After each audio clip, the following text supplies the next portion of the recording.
Why buy versus renting? We are gonna just dive right into today's video and you can guess what it's on.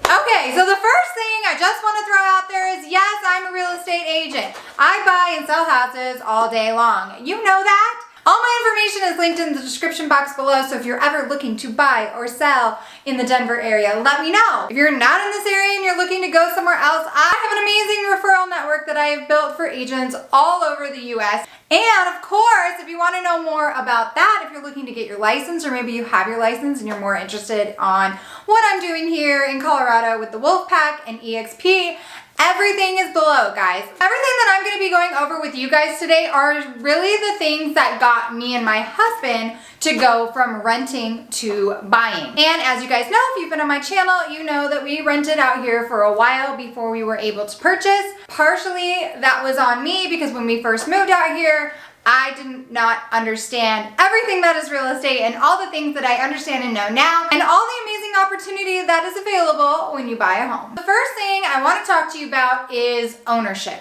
Having ownership in a property or a place that you live at, you actually physically own it. It is yours. Your monthly mortgage payments are actually going towards something that you own. And the best part about it is you won't have to sit there and worry about rental control. And what do I mean by that? Well, a lot of you, like myself, have lived in an apartment.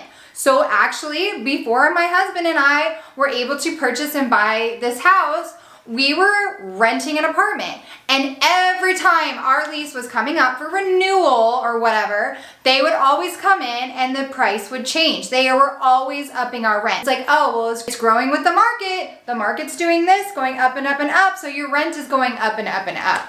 To the point where it was just absolutely ridiculous. We were just like, this is going towards something that is not even ours. Let's say we're paying like $2,000 a month for this 2-bedroom, 2-bath apartment.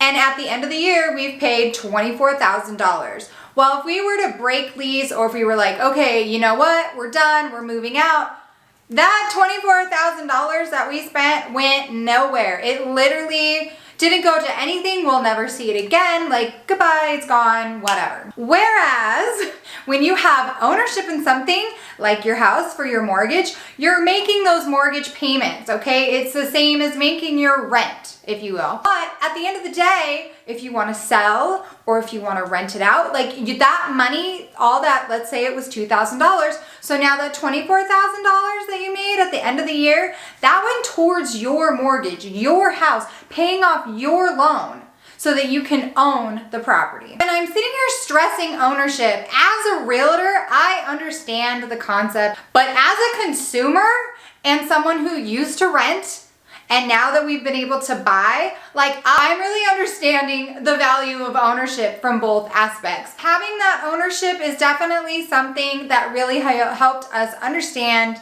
and make the decision to make our own real estate purchase. Second thing that I want to talk about that kind of helped my husband and I also transition from apartment living to ownership of a home is understanding that our home purchase is an investment. Now, I do get a lot of people who are like, this is such a huge investment. This is such a huge, it's a huge deal. Like, I don't think I can do it.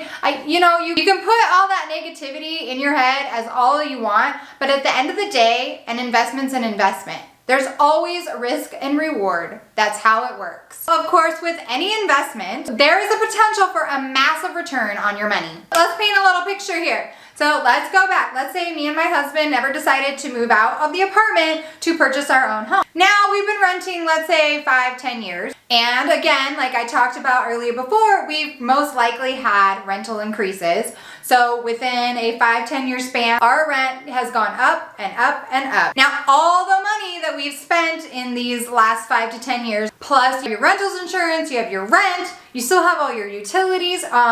The apartment we had did not have a garage, like that was completely separate. So then we're paying for the garage on top of that. There's all these little added in things just like you were if you were owning your own home. Just calculate that out. It's going to be a massive amount of numbers, but let's just say again, like we did the 2,000. So 2,000 times 12 times 10. I don't have a calculator, I'll have that right here. But whatever that is, I'm sure it's a lot of money. Again, that's not including all the little goodie bitties that I just talked about. At the end of the 10 years, then my husband and I are like, oh my gosh, like we need to go buy something. Like this is ridiculous. We're finally in that mindset. We're done renting, we're done giving away our money, now we're gonna go. And all that money that I just calculated out for that entire time is completely gone. Now, of course, like your utilities, your renter's insurance, stuff like that, that's gonna be gone no matter what. But your rental, which would have been your mortgage payments, you'll never see that again either. Like that's gone. You're cutting ties with the apartment. You're, you know, okay, I'm done. I'm not re-signing a lease. We're done. They're like, okay, thanks for your 10 years of service. Bye. All the equity, all the value that the apartment complex has made goes with the apartment complex. That doesn't come to you. Flip side of the story, Ryan and I decide, no, we're not renting, we're gonna own. And now we've owned for 5 or 10 years. Right off the bat, our mortgage would have stayed the same. The equity or profit gain from the property is ours. All of that are gonna go with us when we sell the property, or we're gonna use it to leverage all that equity or profit in any form that we want. We are definitely gonna have a lot more to show for the last 10 years other than, oh, hey, we used to live in that apartment over there. Another thing I wanna touch base on, this is something that I was a little hesitant with, where my husband is the one who came in and helped me understand it a little bit more as we were going through the process. When you're purchasing a home, you are locking yourself in. What do I mean by that? You're obviously locking yourself into a huge investment and opportunity. It's just like when you purchase a new car. You are getting a loan, most likely. I don't have $50,000 in cash running around, just be like, yes, I want that car, here you go. We're going in, we're getting a loan. You're making that commitment as, yes, I'm gonna take this car today and I'm gonna drive it off the lot, but I'm gonna pay on it for the next 5 years at this rate for this much. Same kind of thing. Only thing is, I mean, obviously a home is gonna be a bigger purchase, but it is the same concept. You are buying this house, you're taking a loan to say, hey, I'm gonna move in, I'm gonna be here now, but I'm gonna pay it off in the next 30 years, 20 years, 15 years, whatever your lending stipulations are. Huge step from purchasing a car, same concept, but on a much bigger scale, for us anyways. So I was a little hesitant and it can be scary. But you really need to look at it as an investment, like I had said previously. And you also have to understand that you have a lot of options. Once you have this property, there are lots of different avenues you can go. You obviously can purchase it and move into it for yourself, or you can rent it out and use it as a rental property, or you can sell it later down the road. You have multiple streams of things that you can do with just this one purchase. You really aren't stuck. Like I hear people say, well, I don't want to get stuck in a mortgage, or I don't want to get stuck in a house. And it's like, well, you can't look at it that way. I was kind of in that mindset a little bit, but once I started researching and picking up knowledge and understanding what real estate and buying a house and what everything entails, it's like you're not really stuck. You're only stuck if you put yourself in that mindset. So the best way to look at it is, again, as an investment, and you're looking at it like, I have all these options. I don't just have to live in it. I can do this, I can do this, I can do this, or we can do this. Like there's just so many things that you can do. But whether you put a sizable down payment down, or maybe you refinance later down the road, it can definitely be pretty profitable. Last thing I'm gonna touch on is literally just the whole concept of buying a home. I know for here in my area, honestly, renting and buying is very, very similar right now in price points. It's more on the fact of, do you want to have ownership on something or don't you? I have even seen in some areas where purchasing is actually a little bit cheaper than what the rent is even going for. So you could be even saving some money if you choose to buy rather than rent. Purchasing a home, yeah, it does require some capital. You are gonna have risk associated with, but you're gonna have risk with whether you're renting or whether you're buying.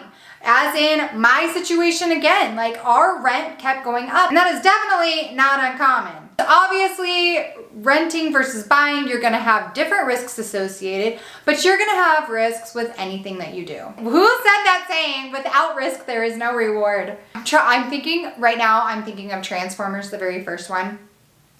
And he's, with no risk, there is no, I think he's yelling it.